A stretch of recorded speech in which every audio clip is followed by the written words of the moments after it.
Welcome from Munich. My name is Balazs and we have the Huawei Mate 10 smartphone in my hands with the Mocha brown on the left side. Then we have a champagne gold, a really nice dark black phone, and then also the gold version with a pink color to it, where you cannot barely see the line on the top, but all of them look quite pretty, not only from the back but from the front. They also have the same colors. When you look at the display here up on top or above the display, you have the same color options.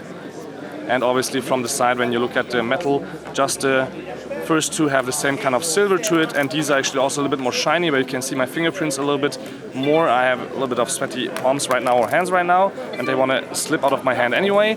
But here with the pink gold, you can see that there's almost no fingerprints visible. That's quite nice. And we have a white front, so this would be equivalent to the white phones that you would see from other competitors. So obviously we have a really great camera in this phone and all kinds of other features. You can check out my other videos for that. Thank you much for tuning in. This was the Huawei Mate 10 in a short color comparison.